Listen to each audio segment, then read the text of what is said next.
నన్ను ప్రేమించిన అందరికీ నేను సారీ చెప్తున్నా. మిమ్మల్ని డిసప్పాయింట్ చేసిన మొత్తం తప్పు నాది. నేను తీసుకున్న నిర్ణయం వాళ్ళు పాపం వాళ్ళని తిట్టిర్రు, తప్పు నాది. నేను సారీ చెప్తున్నా. ఇందులో మీరు రాసిన ఒక్కొక్క లిరిక్ ఉంటదన్నా. మా విడాకుల మీద పచ్చతోరణాలవుతాయి జానా, ఆ వరి పైరు మీద నాన అవి అక్షింతలే అయ్యేనా.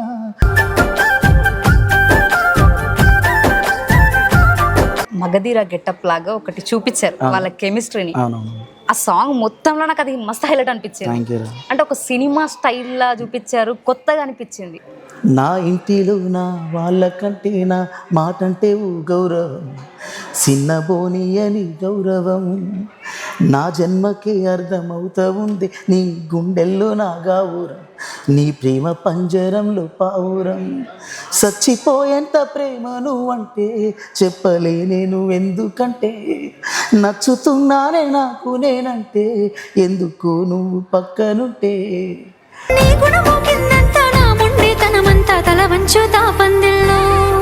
వాటర్లో దుంకినప్పుడు ప్రాణం తీసుకున్నాడా అనే భయానికి కొంచెం సరెండర్ అవుతుంది, అప్పటికి అనుమానం ఉంటుంది. ఆ తర్వాత రక్తంతో ప్రమాణం చేసినాడు ఫుల్గా సరెండర్ అవుతుంది. అన్ఎక్స్పెక్టెడ్ లవ్ మాత్రమే, చాలా ప్యూర్ లవ్. గొప్పింటి అమ్మాయి చుట్టూ పేదింటి అబ్బాయి తిరిగి కథలు వచ్చింది. 100 మెట్లు దిగిరవడం కూడా వాని ప్రేమకు సాక్ష్యమే. అది అనుకుంటే ఒక తోటమాలి బిడ్డకు జమీందారు కొడుకు మధ్యలో ప్రేమ కథ ఉంటే, నిజమైన ప్రేమను మనం దేంతో కొలమానం చేస్తామంటే ఒకరికొకరు చేసుకున్న సాక్రిఫైస్ వాళ్ళని. ఆడు 100 కోట్లు ఉన్నోడు ఎదురొస్తుంటే ఈమె వద్దంటది. ఈ పాట ప్రోమో మీరు రిలీజ్ చేసినప్పుడు కొంతమంది డిసప్పాయింట్ అయ్యారు. తప్పంతా నాదే. ప్రతి నిర్ణయం నేను ఓకే అన్నాకనే వస్తుంది కదా. నేను చేసిన తప్పు వాళ్ళందరినీ తిట్టిరు. ఈ అమ్మాయి సెట్ అవ్వలేదేమో ఇట్లాంటి కామెంట్స్ వచ్చినాయి. అవును, నా లెక్క కొంచెం తప్పిందమ్మా. నేను వాస్తవానికి కొత్తలో ఇంట్రొడ్యూస్ చేద్దామని సిరే కావాలని తీసుకోండి. ఆ ఒక్క నిర్ణయం తప్పయింది. చేసిన చిన్న తప్పే మామిడాకుల ప్రోమోను డాన్స్ వేలో షూట్ చేయడం. నిజంగా నా కళ్ళలో నీళ్ళు వచ్చినాయి. అన్నా నేను అందరు దిగుతున్నా, నాకు రైతు లేదన్నా, ఏడుస్తున్నా ఉంది. 90% నెగిటివ్ కామెంట్స్. లైఫ్లో లవ్ ఫెయిల్యూర్ అయిన ఫీల్ అంత బాధపడ్డాను.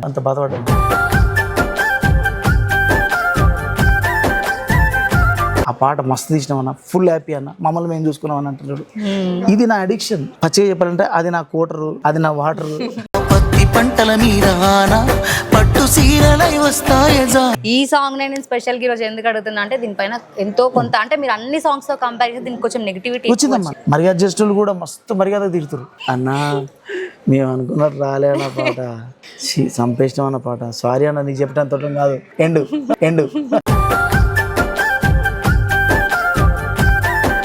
సిరి కూడా ఏడ్చింది. ఆమె కూడా పాపం మస్తు ఫేస్ చేసింది. ఆమెకు ఎంతో కొంత స్ట్రాంగ్ కనుక తట్టుకున్నది. ఇంకోరు అయితే అసలు అదే నాలాంటి వాళ్ళు అయితే నా పరిస్థితి ఘోరం ఉన్నదిరా. ఇంకా నయం సిరి అన్న స్ట్రాంగ్ ఉన్నది. నాకు ఫస్ట్ టైం ఇంత రివర్స్ ఫీడ్బ్యాక్ రావడం. నా జన్మకి అర్థమవుతా ఉంది నీ గుండెల్లో నా గౌరవం, నీ ప్రేమ పంజరంలో. నువ్వైనా నీ జర్నీలో ఇప్పుడున్న స్టాండర్డ్స్ కోసం ఎంత కష్టపడ్డావు, ఈ ముఖ పరిచయం అవడానికి ఎంత స్ట్రగుల్ అయినా. ఇప్పుడు ఈజీ మనం ఆలోచిస్తూ ఉంటే బుల్లెట్ బండి లక్ష్మణ్ పరిచయం అయినంత వరకు ఎంత స్ట్రగుల్ అయిందో ఆయనకేం తెలుసు. పరిచయం అయినాక బుల్లెట్ బండి లక్ష్మణ్ అంటారు. ఈ మార్క్ కాపాడుకోవడం ఇబ్బంది. మన బాధాలన్నీ రాయబోతే పల్లవి కన్నీళ్ళే. రియల్ లైఫ్ లో ఎట్లా జరుగుతుందో అట్లా చూపిస్తారు. అందుకు జనాలు మీకు అడిక్ట్ అయ్యారు. అయితే నా స్పెషల్ లైన్ పోయిందేమో. నేను అనుకునేది అంటే నా ఫేవరెట్ పాటలు వింటున్నావు పిల్ల 2 సీనయ్య, ఇవన్నీ నాకు ఫేవరెట్ పాటలు. ఇవన్నీ 100 మార్క్స్ తగులుతాయేమో అన్నంత వైబ్ చేసినాయి స్టూడియోలో. బట్ జనాలకు వచ్చేసరికి అలా రిజల్ట్ లేదు. నా వ్యసనం ఏంటంటే, నా కోసం నేను ఒక మాట రాసుకున్నా, సక్సెస్ వ్యసనమైన సావు కూడా గెలవలేదు. ఒకవేళ గెలిచిన 100 ఏళ్లకు వాడు ఓడిపోయి 1000 ఏళ్లకు పరుగు తీసి Sachin వీరుడైపోతాడు గారబ.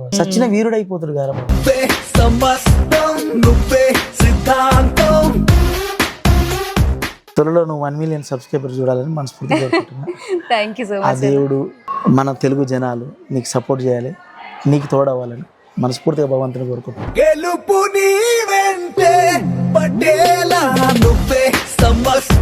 Hi everyone, welcome to Soumya's TV.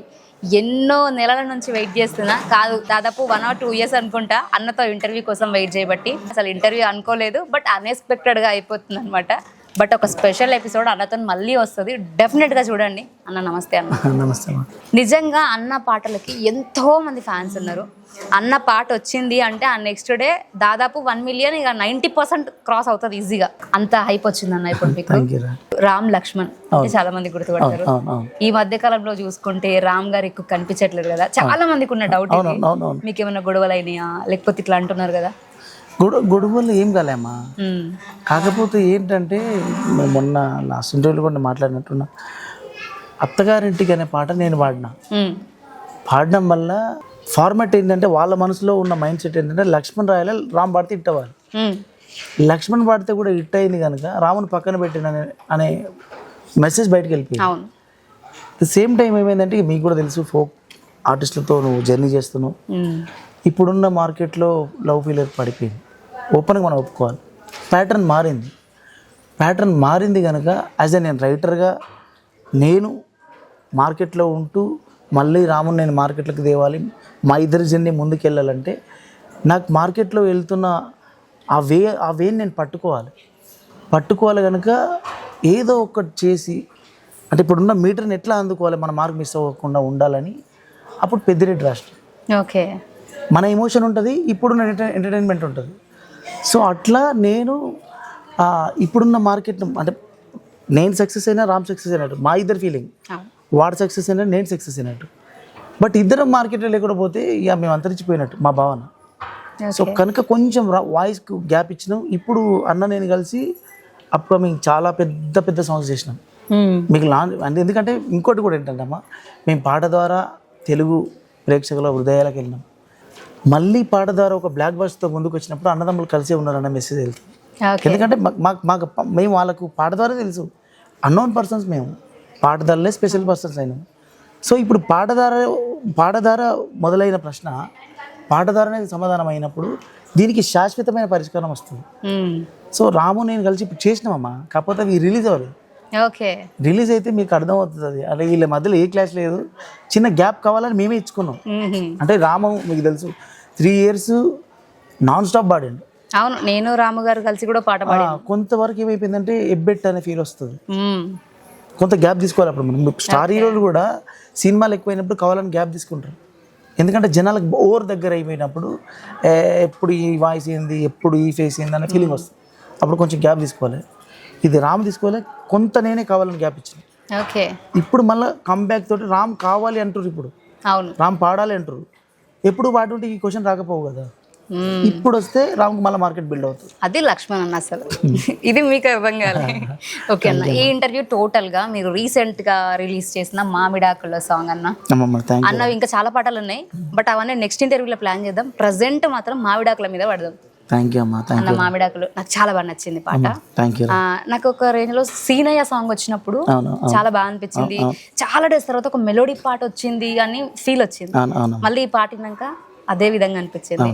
ఇందులో మీరు రాసిన ఒక్కొక్క లిరిక్ ఉంటదన్నా సూపర్, అసలు ఇక చెప్పలేము. అయితే ఈ మామిడాకుల మీద పచ్చతోరణాలు అవుతాయి జానా, అసలు ఎట్లా వస్తాయి అన్న ఈ పదాలు? థ్యాంక్ యూ అమ్మా. అయితే నేను ఈ పాట చేస్తున్నప్పుడు ఆల్రెడీ కనిపించే సంప్రదాయాన్ని మనం చెప్పినాం. మన వ్యవసాయంలో కూడా మన కల్చర్ ఉందని చెప్పాలనుకున్నాను ఇందులో. ఓకే, ఇప్పుడు మన పెళ్ళి మన వ్యవసాయంతోనే ముడిపడింది. ఆ అడవికి వెళ్ళి మామిడాకు రాకపోతే తోరణం కాదు, ఆ అడవికి వెళ్ళి వరి వండకపోతే అక్షింతలు కావు. ఈ తతంగమే లేకపోతే పెళ్ళి కాదు.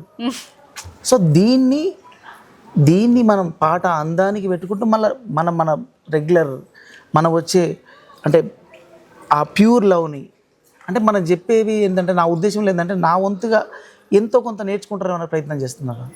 అంటే అది మెసేజ్ రీచ్ అవుతుందో లేదో నాకు తెలియదు, కానీ నా ప్రయత్నం ఏంటంటే అన్ఎక్స్పెక్టెడ్ లవ్ మాత్రమే, చాలా ప్యూర్ లవ్. అంటే ఇక్కడ అందుకని నేను చెప్పిన కదా, ఎప్పుడైనా గొప్పింటి అమ్మాయి చుట్టూ పేదింటి అబ్బాయి తిరిగి కథలు వచ్చినాయి. ఇప్పుడు నేను కావాలని చేసిన గొప్పింటి అబ్బాయి కూడా తగ్గుతాడు. ఓకే, వాని 100 మెట్లు దిగడం కూడా వాని మనసుకు కొలమానమే. 100 మెట్లు దిగి రావడం కూడా వాని ప్రేమకు సాక్ష్యమే. అది అనుకుంటే ఒక తోటమాలి బిడ్డకు ఒక జమీందారు కొడుకు మధ్యలో ప్రేమ కథ ఉంటే వాడు అన్నీ వదులుకొని వస్తే ఆమె వదులుకొని వస్తున్నా కూడా ఆమెకి ఇష్టం లేకపోతే ఆ ప్యూర్ ఎఫెక్షన్ జనరేట్ అవుతుంది కానీ మనం ప్రేమ అంటే మన వాస్తవానికి నిజమైన ప్రేమను మనం దేంతో కొలమానం చేస్తామంటే ఒకరికొకరు చేసుకున్న సాక్రిఫైస్ వల్లనే. నీ ఇష్టాలు నువ్వు చంపుకున్నప్పుడు నా ఇష్టాలు నేను చంపుకున్నప్పుడు అక్కడ మాత్రమే ప్యూర్ లవ్ కనిపిస్తుంది. ఆడు 100 కోట్లు ఉన్నోడు ఎదురొస్తుంటే ఈమె వద్దంటది, అక్కడ ఈమె గొప్పతనం. దాన్ని వదులుకుంటా అన్నాను అని గొప్పతనం. దీని ద్వారా నేను ఏమనుకుంటే సమాజంలో కొంచెం రాంగ్ వెళ్తుంది కదా, ఏదో వైఫ్ అండ్ హస్బెండ్ డిస్టర్బెన్స్లు ఇవి వస్తున్నాయి కదా. నేను ఏదో ఒక్కటి నేను డైరెక్ట్ మెసేజ్ చెప్తే బిజినెస్ అవ్వదు, అదేదో వేదాంతం చెప్పినట్టుగా ఉంటుంది. సో ఎంటర్టైనింగ్గా చెప్దాం, ఎంటర్టైనింగ్గా చెప్దాం. ఏమో నా అదృష్టానికి ఈ పాట పాస్ అయ్యి ఒక 4గురికి రీచ్ అయ్యి మన బిజినెస్ వాస్తవానికి ఎంత చేసినా యూట్యూబ్ మన ఫోక్లో చేస్తున్నాం అంటే పెట్టుబడి రిటర్న్ రావాలి, దాని మీద నన్ను నమ్మిన ప్రొడ్యూసర్ బతకాలనేది. దీంట్లో అంతర్గతంగా ఏంటంటే ఈ పాట 4గురిని మార్చితే చాలనే నాకు చిన్న స్వార్థం. అది వర్క్ అవుతుందో లేదో నాకు తెలియదు కానీ సో అట్లా నేను మామిడాకులు డిజైన్ చేసినాను. ఓకే, అందులో నుంచి ఒక లిరిక్ అన్న మా ఆడియన్స్ కోసం. నా మెడలు నా నీడలు నిన్ను భయపెడతా ఉంటే వట్టి చేతులతో వస్తానమ్మో నన్ను పెళ్లి చేసుకుంటానంటే నా బాధలు నా గోసలు నువ్వెందుకు కడతావయ్యో ఆ భగవంతుడు నిన్నెప్పుడు సల్లంగా చూడాలయ్యో నా తోటలో మాలి బిడ్డ నా కోటకే రాని వంట ఆ కోట నాకెందుకంట ఉన్నంతలో నేను ఉంటా కొండంత నేనున్నా నీ మనసు వద్దాన చిన్నంగా కానరానా ఆ మావిడాకుల మీద పచ్చ తోరణాలైతాయ జానా ఆ వరి పైరు మీద నానా అవి అక్షింతలే అయ్యేనా ఆ పత్తి పంటల మీద పట్టు సీరలై వస్తాయ జానా ఆ పసుపు కొమ్ముల మీద అవి నలుగై నన్ను అంటేనా. సూపర్ అన్న. అసలు అన్న ఈ పాట ప్రోమో మీరు రిలీజ్ చేసినప్పుడు కొంతమంది డిసప్పాయింట్ అయ్యారు. Thank you so much. Especially నీ ద్వారా ఈ క్వశ్చన్ అడుగుతున్నందుకు నీకు స్పెషల్గా థ్యాంక్ యూ. కొంచెం ఏమవుతుందంటమ్మా మార్కెట్లో ఒక మైనింగ్ క్లోజ్ అవుతుంటుంది, ఇది మనం చేసేది వ్యాపారం. నా పాయింట్ ఆఫ్ లో ఒక ఎమోషనల్ జర్నీ, ఇది ఎమోషనల్ మైనింగ్స్ నాకు కనిపిస్తున్నాయి. నేను అల్లా అంతకుముందు నువ్వంటే పిచ్చి ట్రాక్లో వస్తున్నప్పుడు అది అక్కడికి రెగ్యులర్ అవుతుందన్న టైంలో అల్లా తీసుకొచ్చిన. అదొక ఇస్లామిక్ కల్చర్లో అదొక క్లాసిక్ చేద్దాం అయితే అద్భుతం అవుతుంది, ఎందుకంటే ఫైనల్గా జనం ఒప్పుకున్నప్పుడు అవుతుంది కదమ్మా. అట్లా ప్రతి 3 పాటలకు ఒక ఎక్స్పెరిమెంట్ జరగాలి.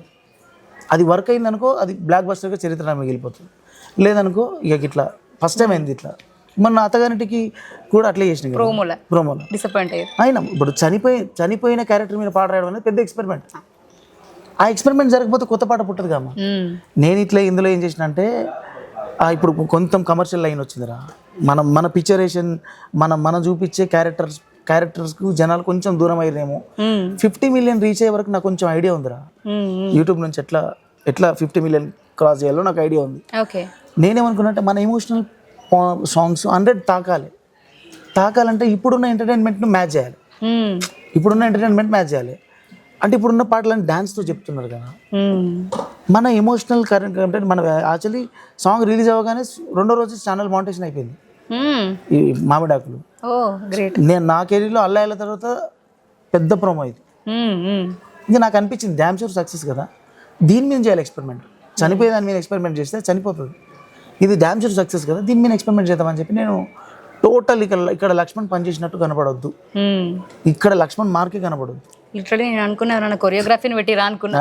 అయితే పాపం కొరియోగ్రాఫర్ చేసినాను, కాకపోతే అలా అనొద్దు, తప్పంతా నాదే. ఎందుకంటే అందులో హీరోయిన్ కనబడ్డా, కొరియోగ్రాఫర్ కనబడ్డా, హీరో కనబడ్డా, ప్రతి నిర్ణయం నేను ఓకే అన్నాకనే వస్తుంది కదా. పాపం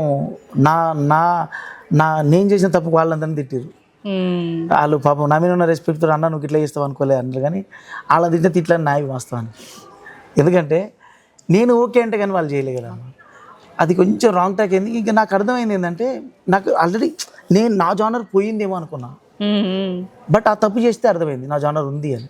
ఓకే, అంటే మిమ్మల్ని జనాలు డాన్స్ వేలా చూడాలనుకోలేదు, మీరు ఇచ్చే ఆ ఎమోషన్ ఉంటుంది వాళ్ళిద్దరి మధ్యలో ఒక బాండింగ్ అనేది మీరు ఇట్లా కళ్ళకు కట్టినట్టుగా రియల్ లైఫ్ లో ఎట్లా జరుగుతుందో అట్లా చూపిస్తారు. అవునమ్మా. అందుకు జనాలు మీకు అడిక్ట్ అయ్యారు. అయితే నా స్పెషల్ లైన్ పోయిందేమో. నేను అనుకునేది అంటే నా ఫేవరెట్ పాటలు వింటున్నో పిల్ల 2 సీనయ్య ఇవన్నీ నాకు ఫేవరెట్ పాటలు. ఇవన్నీ 100 మార్క్స్ తగులుతాయేమో అన్నంత వైబ్ చేసినాయి స్టూడియోలో. బట్ జనాలకు వచ్చేసరికి అలా రిజల్ట్ లేదు. కానీ మస్తు హిట్ అయినాయి కదా. అది వచ్చింది, పాట అందరికి పరిచయం అయింది, పాట అందరికి నోటెడ్ అయింది. కానీ ఎంత ఉన్నది దీన్ని కొంచెం యాజ్ ఏ డైరెక్టర్గా నన్ను నమ్మిన ప్రొడ్యూసర్కి నేను 4 రూపాయలు చేకూర్చాలని ఆలోచించాలి. సో దాంట్లో నేను ఎక్కువ మొత్తంలో తేలైపోయిన వాళ్ళకు. ఓకే. సో దాన్ని తెద్దామనే ప్రయత్నంలో నేను చేసిన చిన్న తప్పే మామిడాకుల ప్రోమోను డ్యాన్స్ వేలో షూట్ చేయడం. యాక్చువల్లీ మీరు తర్వాత చూసిందంతా ముందే షూట్ చేసిన, కాకపోతే ఆ ఎపిసోడ్ వరకు మాత్రం డ్యాన్స్ వేలో షూట్ చేసిన. అది కొంచెం వాస్తవానికి ఆ మామిడాకులను నన్ను అంత ప్రేమిస్తున్నా అని చెప్పి వాళ్ళకు నిజంగా నా కళ్ళలో నీళ్ళు వచ్చినాయి. ఒక చెల్లె ఆడికి కూడా నేను రీషూట్ చేయొద్దు, ఏం పర్లేదు, ఫుల్ సాంగ్ మీరు చూసింది యాసిస్ నేను తీసున్నా, ఇది ఇట్లే కనెక్ట్ అయ్యేది. కానీ అది ఆ పీస్ కూడా ఎందుకు షూట్ చేయాల్సింది అంటే ఒక చెల్లె ఫోన్ చేసి మాట్లాడుతుంటే ఏడ్చింది ఆ చెల్లె. అన్నా నేను అందరు తిరుగుతున్నా, నాకు రైతు లేదన్నా, ఏడుస్తున్నావు అన్నా, నువ్వు ఎప్పుడు మాటలు పడినావన్నా, ఇన్ని మాటలు పడుతున్నావన్నా, ఎవరెవరు ఎన్ని మాటలు అంటున్నారన్నా అని ఏడ్చింది. మనం నిజంగా అలా దీన్ని డబ్బులు ఖర్చు అవుతాయి అనే ఆలోచన కంటే కూడా అలా ప్రేమ కంటే ఈ పాట గొప్పది కదా అనిపించారండి. అప్పుడు మళ్ళా రీషూట్ అనౌన్స్ చేసి డేట్స్ గీట్స్ కొంచెం ఇబ్బంది అయినండే. పాపం సిరి కూడా సాఫ్ట్వేర్ ఎంప్లాయీ కనుక ఆమెకు అక్కడ చెప్పి రావాలి కదా. అమ్మాయి రిఫరెన్స్ ఎవరన్నా? అసలు నేనే అమ్మా, నేను రీల్స్ జరుపుతూ ఉంటుంటే నేను చూసిన చుట్టూ ప్రపంచంలో కూడా అట్లాంటి ఒక కొత్త రకమైన అందం సిరిది. సో ఇట్లా ఈవెన్ కూడా ప్రజెంట్ చేసి చూద్దాం అనుకున్నాను నేను. వాస్తవానికి నేను ఇట్లా తీసుంటే ఫస్ట్ ఇట్లా యాక్సెప్ట్ చేద్దరు కమ్మా, అలా తప్పు కదా. యాక్చువల్లీ నేను డ్యాన్స్ తీసిన, వాళ్ళ ఇష్టమైన మామిడి ఆకులు అనే పాటను వాళ్ళు పెట్టుకున్న ఎక్స్పెక్టేషన్ నేను కిల్ చేసిన. నేను కిల్ చేయడం వల్ల వీళ్ళందరూ తిట్టారు కనబడ్డలు. కానీ అందులో ఫుల్ సాంగ్ వచ్చాక కూడా ఒక కొంతమంది అంటే ఒక 1 or 2% ఈ అమ్మాయి సెట్ అవ్వలేదేమో, లేకపోతే వైష్ణవి సోనని పెడితే బాగుండేదేమో, ఇట్లాంటి కామెంట్స్ వచ్చినాయి. మీ ఆన్సర్ ఏందన్న దానికి? ఇప్పుడు నేనేమనుకున్నా అంటే నేను ఇప్పుడు అనుకున్నది ఏంటంటే నా లైఫ్ టార్గెట్ ఏంటంటే ఎంత సంపాదించినావు ఏం చేసినావు అనేది కాదమ్మా. ఫైనల్గా నేను ఎండ్ నా లైఫ్ ఎండ్లో నేను ఎన్నికి మళ్ళీ చూస్తే ఒక 100 జీవితాలు నా వల్ల వెలిగినాయి అనే ఒక మాట నేను సంపాదించుకోవాలని నా డ్రీమ్. సో దానికోసమని ఇప్పుడు నేను వైష్ణవుని కూడా నేను ఇంట్రడ్యూస్ చేసిన. నేను వద్దంటే నేను వాళ్ళు ఎంత బిజీగా ఉన్నా నా ఒక్క మాటకు వస్తారు వాళ్ళు. ఆ ప్రేమ నాకు, ఆ గౌరవం నాకు ఇస్తారు వాళ్ళు. కానీ నేనేమనుకున్నా అంటే కొత్తలను లాంచ్ అవుతుంది. ఇప్పుడు వైష్ణవి స్టార్ నెక్స్ట్ సినిమాలు చేస్తుంది, ఆమె హ్యాపీ జర్నీ స్టార్ట్ అయిపోయింది. ఇంకొక హ్యాపీ జర్నీ స్టార్ట్ అవ్వాలి. పూజని ఇంట్రడ్యూస్ చేసినాం, ఆమె ఒక హైట్స్ వెళ్ళింది, ఇంకొక కొత్తలు రావాలి. సో అట్లని ఇప్పుడు కిట్టును ఆల్రెడీ ఒక ఎస్టాబ్లిష్ అయిన స్టార్గా ఉన్నాడు కనుక ఇంకొక కొత్త జోడిని పెడితే వీళ్ళిద్దరు కలిసి ఇంకొక కొత్త ప్రయాణం స్టార్ట్ అవుతుంది అన్న నా లెక్క కొంచెం తప్పిందమ్మా. నేను వాస్తవానికి నేను కొత్తలో ఇంట్రడ్యూస్ చేద్దామని సిరిని తీసుకున్నాను. సిరే కావాలని తీసుకోండి, ప్రతి పాటకు ఒక కొత్త ఒక పాతను పెట్టుకుంటూ ముందుకు వెళ్దాం అనుకున్నా. ఒక్క నిర్ణయం తప్పైంది. బహుశా ఇంకోటి ఏంటంటే నా స్టైల్లో ఫస్ట్ తీసి ఉంటే ఇది కాకపోవాలి, నా స్టైల్లో తీయలేమ్మా. యాక్చువల్లీ ఇది పాటకు రన్నింగ్ ఇద్దాం అనుకున్నాము, ఇన్ని క్యాలిక్యులేషన్స్ అంతా తప్పినాయి. దానివల్ల కొంచెం చిన్న ఇన్వెస్ట్మెంట్లు అయిపోయేది పెద్ద ఇన్వెస్ట్మెంట్ అయింది, రీషూట్లు అయినాయి కదా. సో అది వల్ల దీనివల్ల నేను నీ ద్వారా నన్ను ప్రేమించిన అందరికీ నేను సారీ చెప్తున్నా. మిమ్మల్ని డిసప్పాయింట్ చేసిన, ఇందులో పనిచేసిన కొరియోగ్రాఫర్ది కానీ హీరోయిన్ది కానీ హీరోది కానీ చిన్న తప్పు లేదు, మొత్తం తప్పు నాది. నేను తీసుకున్న నిర్ణయం వాళ్ళు పాపం వాళ్ళని తిట్టిర్రు, పాపం తప్పు నాది, నేను సారీ చెప్తున్నా. అందుకనే నేను దాన్ని నేను మిమ్మల్ని హర్ట్ చేసిన, రీషూట్ చేసిన, మీకు నచ్చిందని అనుకుంటున్నా. కానీ అందరూ అన్న ఫుల్ సాంగ్ వచ్చాక అసలు ప్రోమో చూసినప్పుడు ఎట్లా వస్తుందో అనుకున్నాం, కానీ ఫుల్ సాంగ్ సూపర్ అన్న అన్నారు. కాకపోతే ఒక 1% ఏ సాంగ్ వచ్చినా ఉంటుంది, కామన్ ఉంటుందమ్మా మనకు.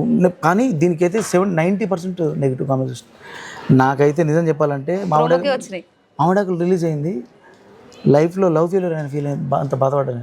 అయ్యో నిజం రా, తిండి తినలే, ఎందుకంటే నాకు ఈ సక్సెస్కి అలవాటు అయిపోయాను నేను.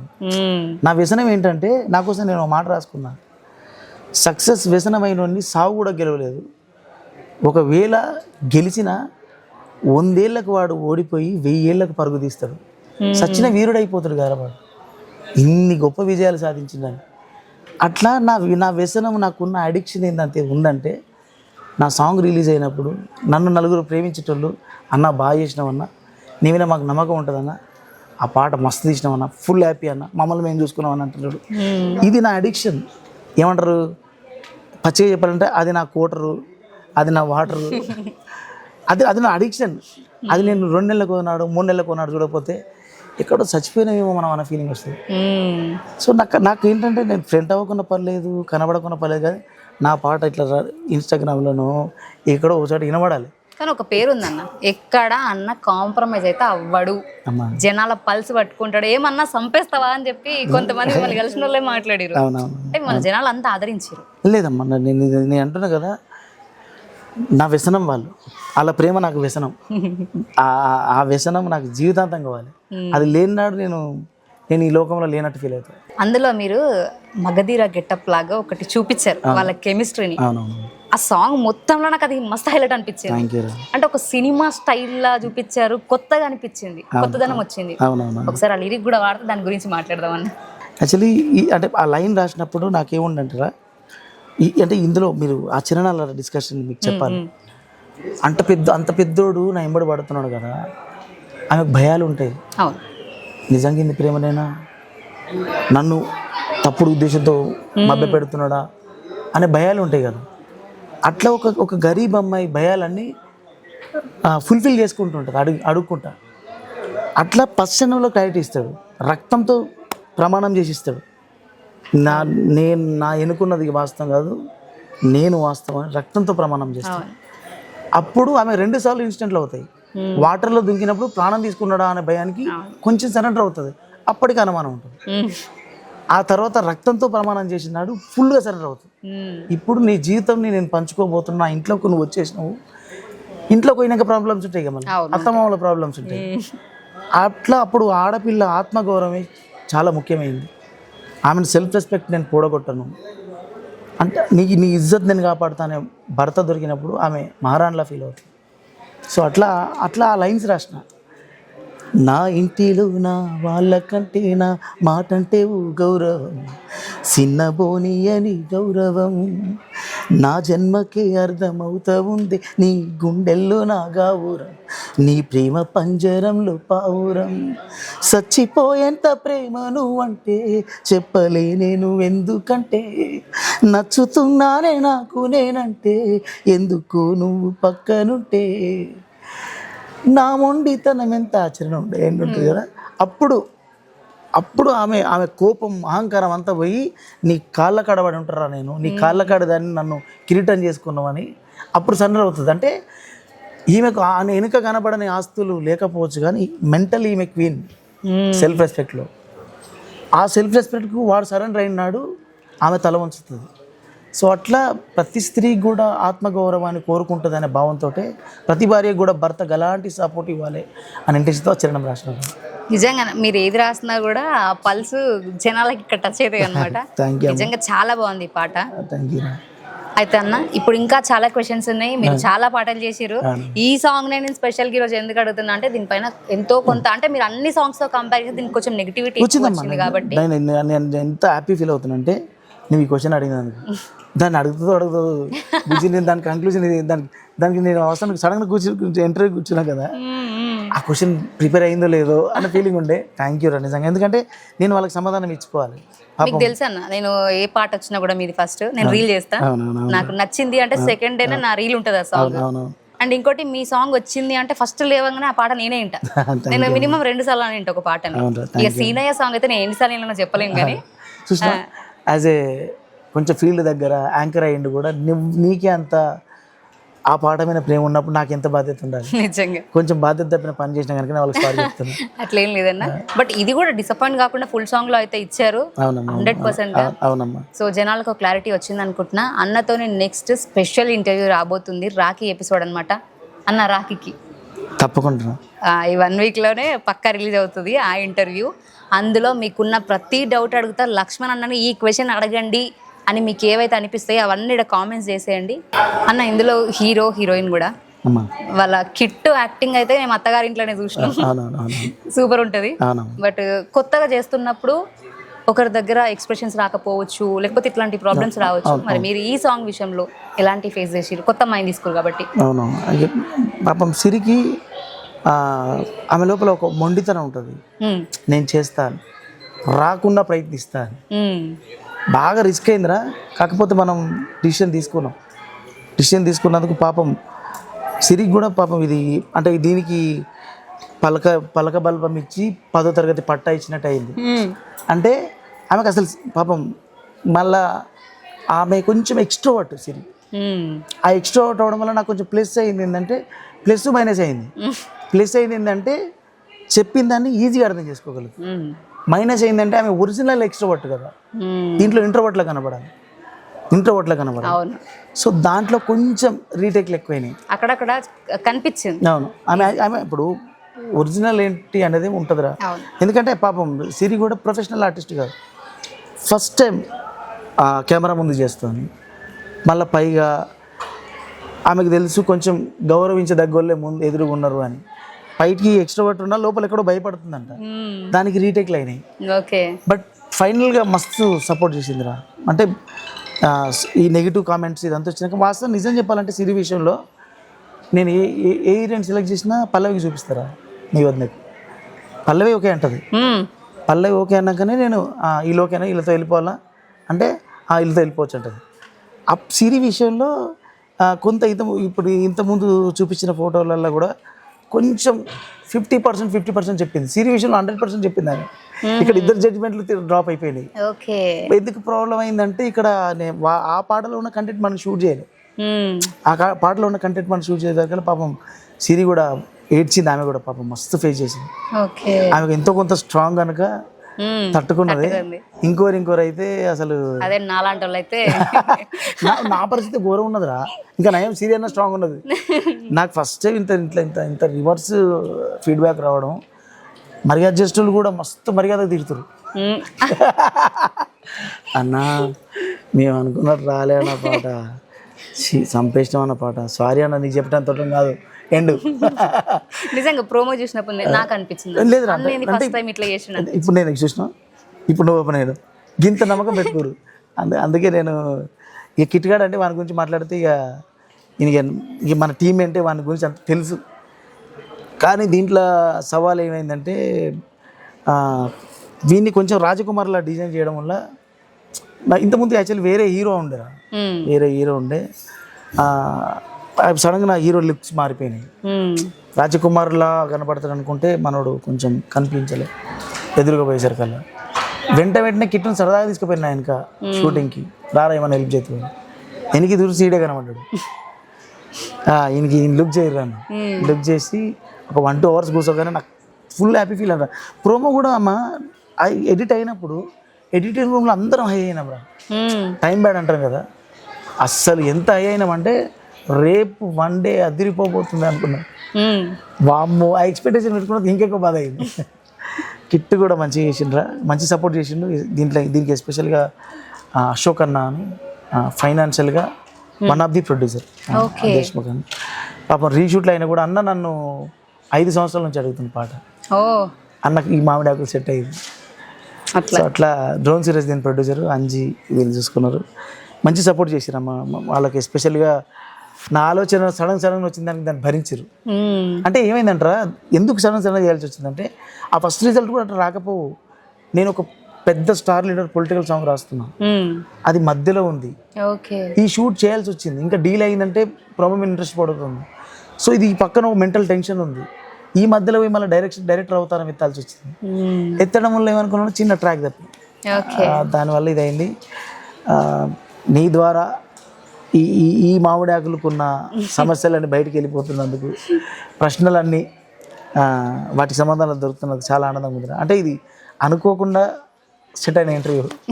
అనుకోకుండా అయింది. సో అందుకే క్వశ్చన్స్ కూడా ఏం లేవన్నమాట, జస్ట్ ఈ మామిడాకుల మీద అడుగుతున్నా. నెక్స్ట్ అన్నీ అడుగుతా. అన్న లాస్ట్ క్వశ్చన్, ఈ ఫోక్లో ప్రొడ్యూసర్స్ చాలా ఇబ్బందులు పడుతున్నారు కొంతమంది. అండ్ ఫోక్ అంటేనే ఈ మధ్య కాలంలో ప్రొడ్యూసర్ల కష్టం చాలా ఉందన్నది వెనకాల. వాళ్ళ గురించి కూడా మీరు ఒక 2 మాటలు చెప్తే వాళ్ళు కూడా హ్యాపీ ఫీల్ అవుతారు. నేనేమంటానంటమ్మా, ఫోక్ ప్రొడ్యూసర్స్ వాళ్ళకి అంటే ఆడుతున్న 5 కనబడుతున్నాయి పైన, ఓడుతున్న 100 కనబడతలేవు కింద. ఈ ఆడుతున్న 5లో నేను ఒక్కనైతే కానీ ఆశపడతాను. బట్ అది కరెక్ట్ కదమ్మా. అంటే గ్రౌండ్ తెలుసుకొని రియాలిటీగా ఒక 1-2 months జర్నీ చేసి ప్రతి ఆర్టిస్ట్తో టైం స్పెండ్ చేసి ఎవరి మెంటాలిటీ ఏంటి, ఎంత ఇన్వెస్ట్మెంట్ పెట్టొచ్చు, ఎంత ఇన్వెస్ట్మెంట్ పెట్టొద్దు, ఎంత వర్క్ అవుతుంది అనే నాలెడ్జ్ తెచ్చుకొని ఇండస్ట్రీలోకి రండి. అప్పుడు ఏమైందంటే మాకు రెస్పెక్ట్, మీకు రెస్పెక్ట్. ఎందుకంటే మీరు వచ్చేస్తారు, లక్ష్మణ్ అన్న కనబడడాన్ని పెట్టేసిరు అనుకో, లక్ష్మణ్ పని చేస్తే అవ్వదు. అది లక్ష్మణ్ సోల్ పని చేయాలి, లక్ష్మణ్ ప్యూర్గా సోల్ పని చేయాలి. అంటే ప్రతి ఆర్టిస్ట్ కూడా తోపే ఇక్కడ. బట్ వాళ్ళ ఫైనాన్షియల్ ప్రాబ్లంలు, వాళ్ళ బతుకు తరుముతున్న విధానంలో పరిగెత్తాల్సి వస్తుంది. ఆ పరిగెత్తాల్సి వచ్చిన టైంలో అన్నిసార్లు అందరి ప్రొడ్యూసర్ నిలబెట్టలేని పరిస్థితి అవుతుంది. సో నా విషయానికి వచ్చారు కదా, అందుకే నాకు భయం, ఎక్కడ నా వల్ల ఒక ప్రొడ్యూసర్ ఇబ్బంది పడతాడు అని. లిమిటెడ్గా ఒక 5-6 మంది మనోళ్ళే ఉంటారు, వాళ్ళే రిపీట్ అవుతుంటారు. ఒక దాంట్లో నష్టపోయి ఇంకో దాంట్లో కాపాడుకుంటాం. అందుకే ఎక్కువ మందితో మనం పనిచేస్తే మన ఒరిజినాలిటీ పోతుంది.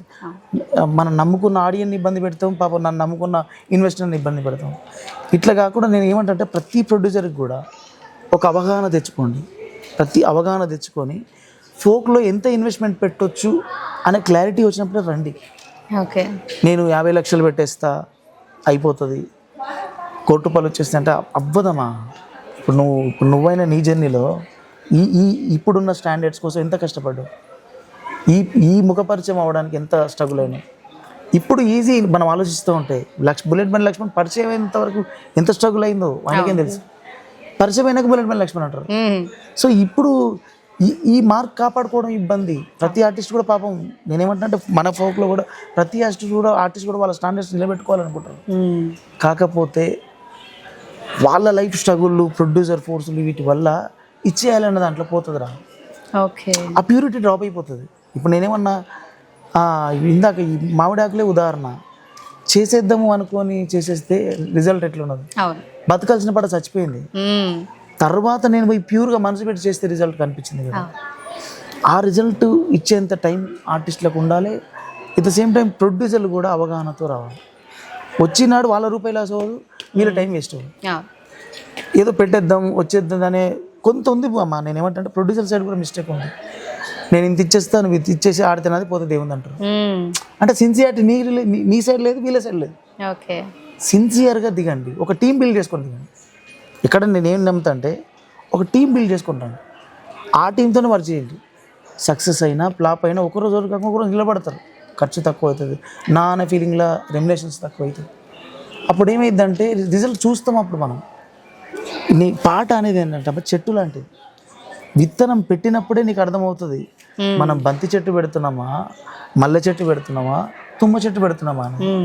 నువ్వు విత్తనం ఏది పెడుతున్నావు, బ్లాక్ బాస్టర్ ఏది రాస్తున్నావా, రైటింగ్ అప్పుడే స్టార్ట్ అవుతుంది అది. సో ప్రొడ్యూసర్ కానీ, డైరెక్టర్ కానీ, ఆర్టిస్ట్ కానీ పాట మొదల్లో నుంచి ఉండాలంటాను నేను. అందుకని నేను రాసిన పాటలు ఇంకొకరికి డైరెక్షన్ చేయను. ఇంకోరు పాటలు నన్ను డైరెక్ట్ చేయమని వస్తే నేను చేయను. ఎందుకంటే వాస్తవానికి ఈ పిక్చరేషన్లో హిట్ అవుతుందనే భ్రమలో ఉన్నారు అందరూ. వాస్తవం చెప్పాలంటే ఫస్ట్ మొదలు పెట్టిన వర్డ్ అక్కడ ఉంది. నువ్వు ఎలాంటి పల్స్ ఫోక్ ఆడియన్కి పెట్టినావు, దీంట్లో ఏం చెప్పుతున్నావు. ఆల్రెడీ 100 సాంగ్స్ ఉన్నాయి. ఈ 100 సాంగ్స్ను దాటి నిలబడితేనే బిజినెస్ అది. సో ఈ క్యాల్కులేషన్ లేదు. ఈ క్యాల్కులేషన్తో ఆర్టిస్ట్ కానీ ప్రొడ్యూసర్ కానీ చేసినప్పుడు నేనేమంటున్నానంటే పెట్టిన పైసలు వేస్ట్ కావు. ఆడికన్నా వస్తాయి. అన్న నష్టపోలేదన్న, థ్యాంక్ యూ అంటాడు. అన్న నువ్వు నష్టపోలేదు కానీ నేను హ్యాపీ అన్నాడు. ఇది రావాలంటే ఇద్దరు అవగాహనతో చేయాలి. నాకు ఒక 50 పాటలు ఇచ్చేసి నేను 60 పాటలు షూట్ చేస్తాను అంటే అవ్వదమ్మా. అదేదో ఇక దేవుడు తదాస్తు అనాలి. ఆ తదాస్తు అనేలోపు ఏమైందంటే నువ్వు 1 కోటి రూపాయలు పడుకొని ఉంటావు, అప్పుడు ఆ 1 కోటి రూపాయలు వస్తాయి. చాలా నానికి మళ్ళీ పోనంటావు. ఓకే. సో అవగాహనతో ప్రొడ్యూసింగ్, ఇన్వెస్ట్మెంట్ అంటే ఏంటి అనే అవగాహనతో వాళ్ళకు నేను నాకు ఎదురైన నా తమ్ముళ్ళు రైటర్లు అందరూ నేనే చెప్తా, అదే చెప్తా. నా సీక్రెటే ఇది, నేను చెప్పొద్దు కానీ చెప్తా, వాళ్ళు కూడా బాగుండాలి. లాస్ట్ ఫోక్ పాట ఏం హిట్ అయింది, లాస్ట్ ఫోక్ పాట నీదేం హిట్ అయింది, ఇప్పుడు ఈ రెండిట్లలో నువ్వు ఏం చేస్తే ఆడుతుంది అనే క్యాలిక్యులేషన్తో రా. దాంట్లో కొత్తగా ఉండాలి, మత్తుగా ఉండాలి. ఈ రెండు లేకపోతే ఆడియన్ హోల్డ్ అవ్వడు. నిన్న విన్నదే ఉండాలి కానీ ఈరోజు కొత్తగా ఉండాలి. అదేంది అదే చేసిండే కానీ ఫీలింగ్ రావాలి. సో ఇది వచ్చినాడు అంటే ఈ అవగాహన వచ్చినాడు ఏ ప్రొడ్యూసర్ నష్టపోడు, ఏ రైటర్ లాస్ అవ్వడు, టైం వేస్ట్ చేసుకోడు. బ్లాక్ బస్టర్స్ చూస్తారు, ఇండస్ట్రీ ఇంకా బాగుంటుంది, రెస్పెక్టెడ్. పైన 10 అన్నా కదా 100 అవుతాయి. ప్రతి ఒక్కడు వస్తాడు, ప్రతి ఆడియన్స్ సాటిస్ఫై చేస్తాడు. వాళ్ళు ఇష్టపడ్డారంటే రెవెన్యూ ఇస్తారు. సో ఇదొక్కటే నేను నా ప్రొడ్యూసర్లకు కానీ ఆర్టిస్ట్లకు కానీ చెప్పేది ఏంటంటే గ్రౌండ్ వర్క్ రా, ఇంపార్టెంట్ గ్రౌండ్ వర్క్. నీ జర్నీలో అయినా నువ్వు నీకో ప్లాట్ఫామ్, నీకో ప్రణాళిక ఉంటేనే నెగ్గుతున్నావు. ఇది కూడా బిజినెస్. ఇక్కడ డబ్బుల కంటే కూడా నీ మర్యాదను కాపాడుకోవాలి ఆర్టిస్ట్. ఆ మర్యాదను కాపాడుకోవాలంటే లాస్ట్ ఫోక్ హిట్ ఏంటి, లాస్ట్ నీ హిట్ ఏంటి, ఈ రెండింటి మధ్యలో నువ్వేం చేయాలి. లాస్ట్ వచ్చింది ఒకటి బ్రహ్మాండమైన హిట్ అయి ఉంటుంది, వీళ్ళు ఏం చేస్తారు తెలుసా, అదే చేస్తారు. ఆల్రెడీ అది వచ్చింది కదా, ఇంకేం చూస్తారు. దానికి అటాకింగ్ వర్షన్లో రావాలి. నేను ఉదాహరణ చెప్పాలంటే నా గొప్పతనం ఏం కాదమ్మా, నా ఫార్మాట్ చెప్తాను. ఒక వేవ్ నడుస్తుంది, ఫోక్ బాబా మరదల మధ్యలో నడుస్తుంది. నేనేం చేసిన, తండ్రి బిడ్డల మధ్య వచ్చిన, తండ్రి బిడ్డల మధ్యలో పెద్దిరెడ్డితో వచ్చిన. తండ్రి బిడ్డల మధ్య కమర్షియల్ అవుతుందా అంటారు, చేసినాం, వర్కౌట్ చేసినాం. బట్ ఈ పల్స్, ఈ ఎనర్జీ ఇందులో ఉంది. బట్ ఇందులో ఎథికల్గా ఉంది. ఫ్యామిలీ అంతా కూర్చొని ఎమోషనల్ ఉంది. సో ఇట్లా కొంచెం అవగాహనతో రావాలి. వచ్చినాడు ప్రతి ఒక్కరం సక్సెస్ అవుతాం. ఈ నష్టాలు కష్టాలు ఉండవు. గ్రౌండెడ్ టీంతో రావాలని నాది ఒకటే. నేను వచ్చే ప్రొడ్యూసర్ అయితే టీంతో రండి. మీరు కొత్తగా వచ్చినా సరే ఆ టీం బిల్డ్ చేసుకుంటారు, ఒకరోజు సక్సెస్ అవుతారు. అది ఒక్కటే నేను నా రిక్వెస్ట్. సో ఇప్పటివరకు మీరు అన్న ఒక వర్షన్ చెప్తే విన్నారు, బట్ మరి అన్న దగ్గర నెగిటివ్లు లేవా, మరి అన్న గురించి బయట ఎవరు ఏమనుకోవట్లేరా, కామెంట్లు ఏం వస్తలేవా అంటే బరాబర్ వస్తాయి, ఏ మనిషికైనా వస్తాయి. అందులో అన్న మీద కొన్ని అపోహలు ఉన్నాయి. అంటే ఇంత డబ్బులు ఇస్తేనే చేస్తాడు, లేకపోతే చెయ్యడు, కొంతమందికి సపోర్ట్ చేస్తాడు, ఇట్లాంటి కొన్ని మాటలు ఉన్నాయి. అవన్నీ కూడా నెక్స్ట్ ఇంటర్వ్యూలో డెఫినెట్గా క్లారిటీ ఇస్తా. వాటన్నిటికీ అందనే ఇస్తాడు అనమాట, నేనేమి ఇయ్యను. కానీ అన్నిటికీ ఆన్సర్ చేయాలన్నా చేస్తారు, బరాబర్ చేస్తారు. చాలా మందికి అపోహ ఉంటుంది కదా అన్న లోపల నెగిటివ్ షేడ్స్ ఏమున్నాయని, అవన్నీ కూడా అడిగే ప్రయత్నం చేద్దాం. అన్నిటికీ క్లారిటీ అయితే ఇస్తా. ఇప్పుడు ఈ ఇంటర్వ్యూ ఎలా అనిపించిందో కామెంట్ చేయండి. మరొక మంచి ఇంటర్వ్యూతో, రాఖీ స్పెషల్ ఎపిసోడ్తో మళ్ళీ మీ ముందుకు రాబోతున్నాడు లక్ష్మణ్ అన్న. అన్న కలం పట్టినా, అన్న గలం ఎత్తినా అది హిట్ అవ్వాల్సిందే పాట. సో లిటరలీ అన్న అంటే నాకు చాలా రెస్పెక్ట్. అన్న పాటలు అన్నా కూడా నాకు అంతే ఇష్టం, ఎందుకంటే నాకు ఫోక్ ఫీల్ అంటే చాలా ఇష్టం కాబట్టి. సో ఆల్ ది బెస్ట్ అన్న, ఇంకా మంచి మంచి పాటలు రాయండి, ఇట్లనే జనాలందరినీ ఆదరించండి. త్వరలో నువ్వు 1 million సబ్స్క్రైబర్స్ చూడాలని మనస్ఫూర్తిగా కోరుకుంటున్నా. Thank you so much. దేవుడు మన తెలుగు జనాలు నీకు సపోర్ట్ చేయాలి, నీకు తోడవ్వాలని మనస్ఫూర్తిగా భగవంతుని కోరుకుంటున్నాను. థ్యాంక్ యూ సో మచ్ అన్న. సో కామెంట్ చేయండి ఇంటర్వ్యూ ఎలా అనిపించిందో. మరో మంచి ఇంటర్వ్యూ అయితే మళ్ళీ మీ ముందుకు వస్తాను. దానికి keep watching Soumya's TV. Tata, by by.